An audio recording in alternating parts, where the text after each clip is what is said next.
오늘 우리가 함께 나누실 말씀은 창세기 48장 17절에서 22절의 말씀입니다. 창세기 48장 17절부터 22절의 말씀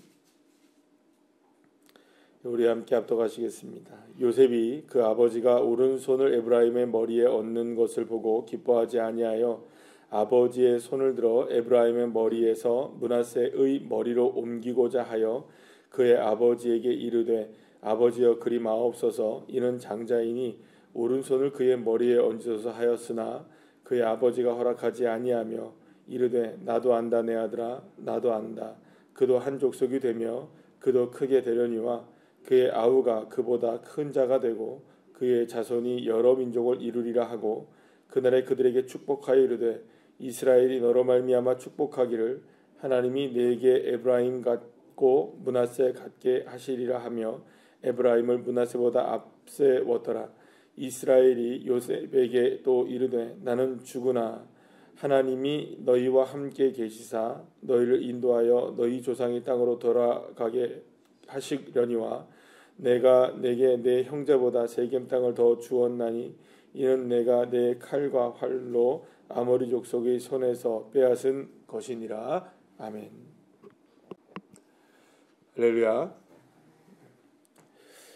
아버지 야곱이 요셉의 두 아들 그 므낫세와 에브라임을 축복하면서 이 손을 이렇게 어긋나게 해서 오른손으로 므낫세를 원래 축복을 해야 되는데 오른손으로 에브라임을 축복을 하고 또 왼손으로는 원래는 에브라임을 축복해야 되는데 므낫세를 축복하는 그러한 장면이 연출되게 됩니다.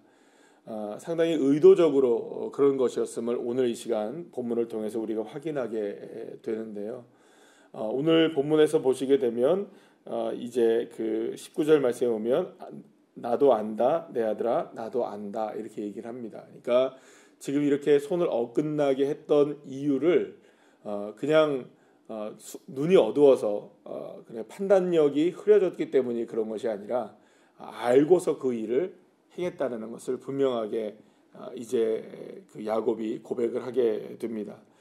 다시 한번 말씀드리지만 오늘 이 본문과 그리고 어제의 본문에서 우리가 확인해야 하는 것 중에 하나는 뭐냐면 이 일에 있어서 야곱이라는 명칭을 쓰지 않고 있다는 거죠. 이스라엘이라는 명칭을 쓰고 있다는 겁니다. 그렇다면 다시 한번 말씀을 드리지만 이스라엘이라는 것은 지금 뭐랄까요? 야곱스러움에 대한 모습으로 그러니까 자신의 일방적인 감정으로 이 일을 하고 있는 것이 아니라 이스라엘로서 그러니까 언약의 백성으로서 하나님의 뜻 가운데 지금 이 일을 행하고 있다는 것을 우리가 알게 된다는 거죠. 요셉은 여기에 대해서 언짢아합니다. 왜냐하면 자기가 일부러 지금 오른편에 그러니까 야곱의 오른편에 누구를 앉힌 겁니까? 므낫세를 앉히고 왼편에 에브라임을 앉혔습니다. 왜냐하면 장자와 차남이기 때문에 그게 이제 통념이었고 그게 이스라엘에게서도 그렇고 사실 오른손 왼손 우의정 좌의정 이렇게 해도 여러분들 우리가 보통 생각한다면은 오른편이 훨씬 더 우위에 있다는 걸 알게 되죠. 우리가 보통 그렇게 이제 사회적인 통념이 다 그렇게 되어 있습니다. 이스라엘도 마찬가지고요.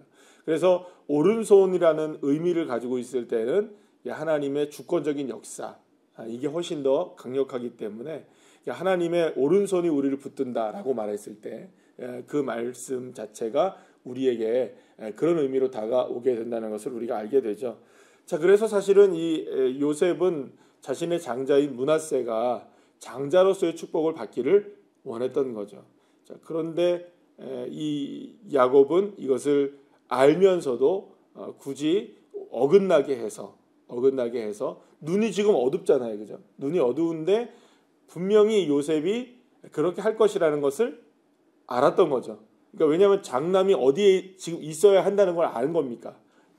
야곱도 요셉도 모두가 다 야곱의 오른편에 있어야 된다는 걸 알았던 거죠. 그런데 이걸 어긋나게 했다는 거예요.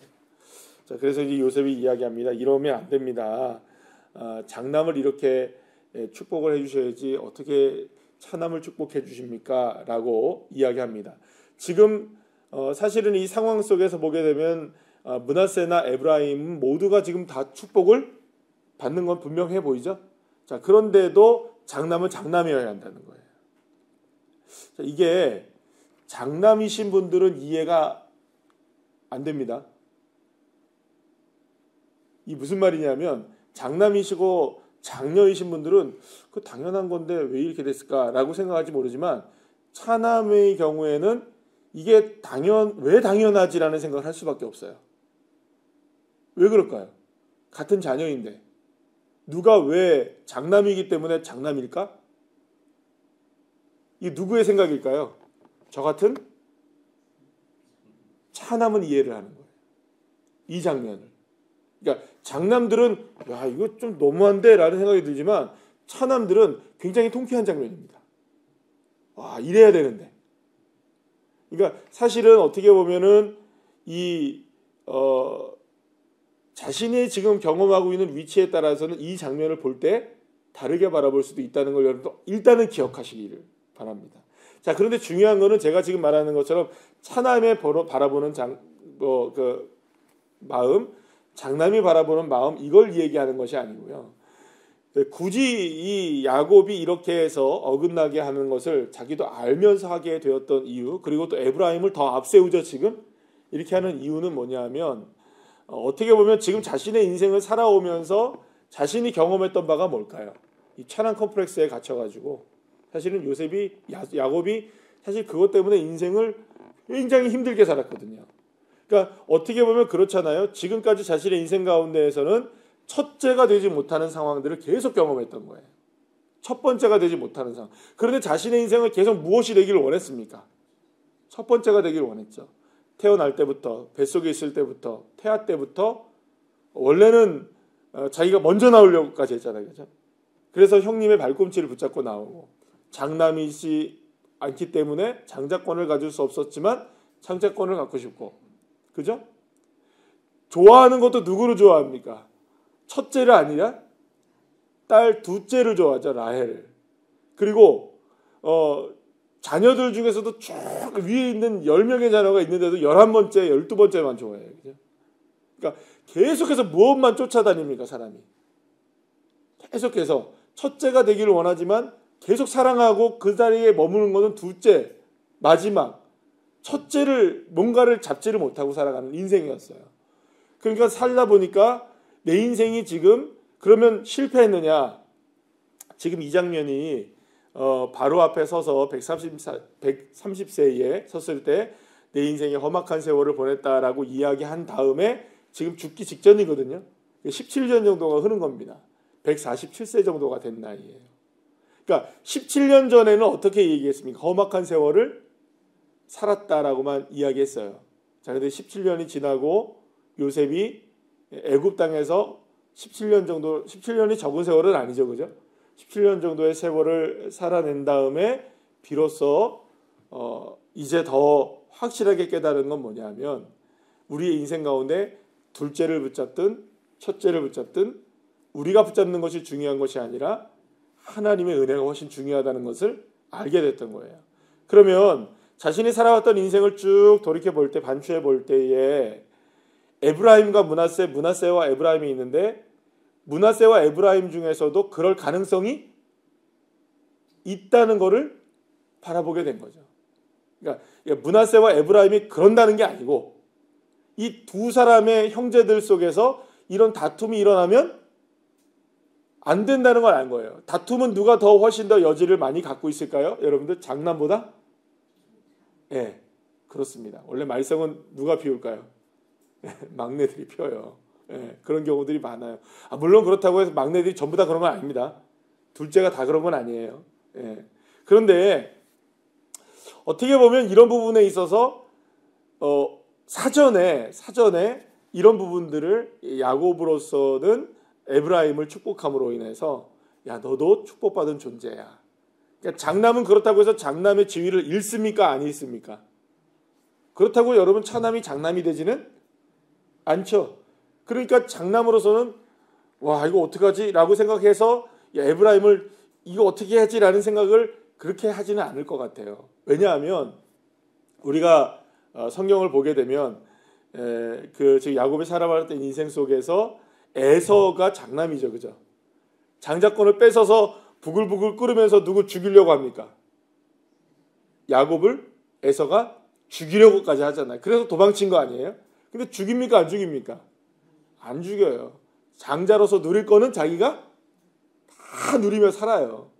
그렇다고 자신의 장자권이 빼앗긴다는 것을 장자로서는 생각하지 못하는 거죠. 무슨 말인지 아시겠어요? 오른손 왼손이 어긋나도 여전히 장자는 뭐라고 생각할까요?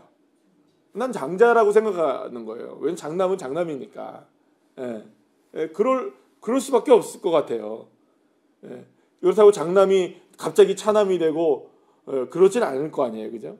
그러니까 어떻게 보면 문제의 소지가 있을 수 있는 인생을 향하여서 어떻게 보면요, 이 부분은 이렇게 보시는 게 보실 수 있어야 된다는 거죠. 문제의 소지가 있는 인생을 향하여 하나님은 여전히 그를 축복하고 계시고, 그가 장남이든 차남이든 차남이든 장남이든 위로 있든 아래에 있든 밖에 있든 안에 있든 사랑을 받든 못 받든 하나님의 측면에서 본다면, 하나님의 관점에서 본다면 그도 하나님은 사랑하신다. 그도 하나님은 이끌어내신다. 사랑하는 여러분, 어찌 보면 이 부분에 있어서는 요셉보다 야곱이 낫죠. 요셉이 여러분들 믿음 좋잖아요, 그죠? 뭐라 합니까? 형제들이 딱 왔을 때 형님들 나를 이렇게 팔았다고 해서 근심하지 마세요. 나를 그렇게 팔게 하셔서 애굽에 먼저 보내신 분은 누구시다? 하나님이 하신 일이십니다라는 믿음으로 고백합니까, 안 합니까? 합니다. 바로 앞에서도 그렇고 사람들 앞에서도 그렇고 하나님이 하신 일이십니다라고 막 믿음을 고백하면서 이 요셉조차도 무엇에 지금 얽매여 있는 겁니까? 장남과 차남, 차남과 장남의 이런 세상의 관점들이 얽매여 있는 거예요. 그러니까 요셉도 어떻게 보면은 이 부분에 있어서는 장남은 장남이다 라는 생각을 하고 있었던 것 같아요. 그러니까 지금 이런 얘기를 하게 되죠. 그러나 나중에는 거부하지 않죠. 이 부분을 뿌리치지 않죠. 아버지 그래도 이러면 안 됩니다 하면서 손을 다시 바꾼다거나 이런 일을 하지는 않아요. 아마도 요셉도 아버지에게 한 수 배웠을 것 같아요. 그렇지 않았을까요, 여러분들? 아버지가 살아온 인생 속에서 험악한 인생을 살았지만 그 가운데 결국에는 누구의 뜻을 알게 되는 겁니까? 하나님이 자신을 인도하신 방식을 깨닫게 되는 거죠. 어떻게 그래서 보게 되면 여러분들 아들이 아무리 뛰어난다 할지라도 아들이 부모님을 뛰어넘을 수는 없는 것 같아요. 부모님의 사랑과 그 지혜와 그 넓은 마음들을 나중에 돼서야 깨닫게 되는 일들이 많게 되는 거겠죠. 그러나 결국에는 이 모든 방식이 요셉조차도 세상의 방식을 따르려고 했던 그런 부분들이 있었습니다. 그러나 그 부분을 마지막에 야곱이 교정을 해주게 되죠. 결국에는 하나님이 하신다는 것을 이 자녀의 문제 가운데 있어서도 누가 깨우쳐주고 떠나는 걸까요? 야곱이 요셉에게 깨우쳐주고 떠나는 것 같아요. 자, 그러고 보면 여러분 자녀의 문제에 있어서 우리가 사실 이 민감한 부분이잖아요. 굉장히 민감하기도 하고 자녀는 내 마음대로 될까요, 안 될까요? 안 됩니다. 이래도 안 되고 사실은 저래도 안 되고 이렇게 얘기해도 안 되고 저렇게 얘기해도 안 되고 그런 존재가 누굴까요? 이 자식이에요. 그래서 사실은 이런 방법 저런 방법을 많이 써보는 것도 우리의 자식들입니다. 그러나 그 방법들 속에서 세상의 방법을 쓰기도 하고 또 나름대로는 우리가 기도를 하기도 하고 여러 가지를 하지만 결국에는 하셔야 될 부분은 누구실까요? 하나님이 하셔야 되는 겁니다. 하나님이. 그러니까 우리가 어떤 마음을 갖지 말고 갖자 이런 얘기가 아니고요. 우리의 자녀들을 향해서 하나님을 향한 소망을 끈을 놓지 않되 그러나 그 모든 것들을 이끌어 가시는 분은 누구실까요? 하나님이 이끌어 가셔야 됩니다. 이 믿음의 고백이 요셉의 고백이어야 하고 야곱의 고백도 마찬가지로 그런 믿음의 고백을 지금 하고 있는 것입니다. 차남이라고 해서 복에서 제외되는 것이 아니고 장남이라고 해서 당연하게 그걸 누릴 수 있는 것도 아니고 그 모든 것들은 다 누가 하시는 일이시다. 하나님이 하시는 일이시다. 예. 그리고 사랑하는 여러분, 우리가 살아가는 모든 삶 속에서 당연하게 여겨져 있던 것들이 당연할 수 있는 건 아닌 겁니다. 하나님의 은혜가 유일하게 당연한 것 하나가 있다면 뭘까요, 여러분들? 하나님의 은혜 하나만이 당연한 것이죠. 그러니까 사실은 우리가 바라볼 때에 무엇만 바라보고 살아가도 충분할까요? 우리 하나님의 은혜만 바라봐도 충분한 것이죠. 그래서 오늘 이 시간 사실은 이 야곱이 마지막에 므낫세와 에브라임을 어긋나게 해서 축복하는 이 장면을 바라보면 어떻게 보면 야곱이야말로 모든 차별과 상황을 뛰어넘게 하는 그런 본보기가 되는 것이 아닌가라는 생각을 하게 됩니다. 그렇죠? 어렸을 때부터 엄마의 태아 때부터 지금에 이르기까지 다 누구의 은혜였습니까? 하나님의 인도하심이었다고, 하나님의 그 도우심이었다라고 고백한 것처럼 그야말로 정말로 모든 상황과 차별과 모든 것들을 뛰어넘어서 역사하시는 분은 역시 하나님밖에 없다는 것을 이 야곱은 우리 자신의 인생을 통해서 분명하게 마지막까지 보여주고 있는 것 같습니다. 사랑하는 여러분, 모든 것에 인도하시고 모든 차별과 모든 상황들을 뛰어넘어 역사하시는 분이 하나님이라는 사실을 다시 한번 믿으시고 오늘도 승리하시는 귀한 믿음의 자녀들 한 분 한 분들 다 되시기를 간절히 축복합니다.